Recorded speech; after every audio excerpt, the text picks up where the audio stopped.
দেশে বিদেশে অনলাইনে সংযুক্ত সেনা, নৌ ও বিমান বাহিনীর সকল অফিসার্স, জেসিও এবং সকল পর্যায়ের সদস্যবৃন্দ, আসসালামু আলাইকুম।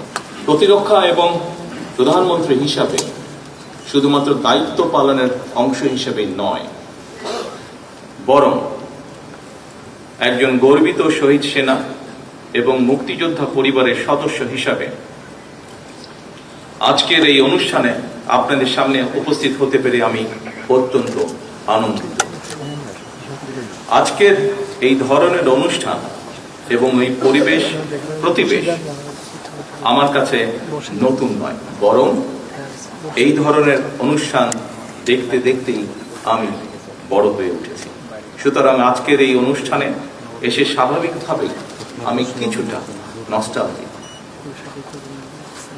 উপস্থিত সশস্ত্র বাহিনীর অফিসার্স এবং সৈনিকবৃন্দ, আমার শৈশব কৈশোরের স্মৃতির অনেকখানি দখল করে রয়েছে সশস্ত্র বাহিনীর কঠোর নিয়মানুবর্তিতা এবং দায়িত্বশীলতা।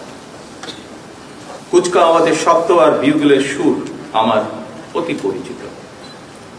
সেনা পরিবেশেই আমি আমার পিতা, মাতা এবং আমার একমাত্র ছোট ভাইয়ের সঙ্গে বেড়ে উঠেছি। আজ আমি আপনাদের সামনে সেনা নিবাসে এই দরবারে যখন দাঁড়িয়েছি, তখন আমার মা, বাবা, একমাত্র ভাই আর আমাদের মাঝে নেই। এমনকি আমাদের সকলের স্মৃতি বিজড়িত সেনানিবাসের বাড়িটিও আমাদের কাছ থেকে কেড়ে নেওয়া হয়েছে। সেনা পরিবেশে বেড়ে ওঠার কালেই অনেক প্রিয় মুখের কথা এই মুহূর্তে আমার মনে পড়ছে আজকের এই অনুষ্ঠানে।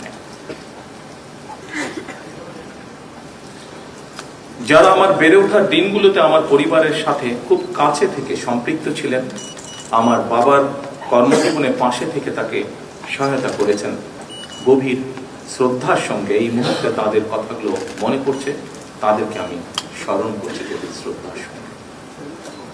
উপস্থিত সশস্ত্র বাহিনীর অফিসার্স এবং সৈনিকবৃন্দ, এই অনুষ্ঠানের শুরুতেই আমি শ্রদ্ধা ভরে স্মরণ করছি স্বাধীনতার ঘোষক শহীদ রাষ্ট্রপতি জিয়াউর রহমানকে, যিনি বাংলাদেশের স্বাধীনতার ঘোষণা দিয়েছিলেন।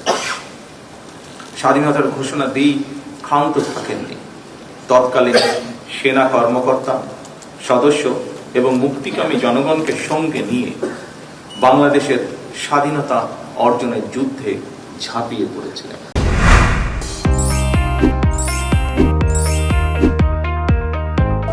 চট্টলা টিভি, ইতিহাস ঐতিহ্যের প্রতিচ্ছবি।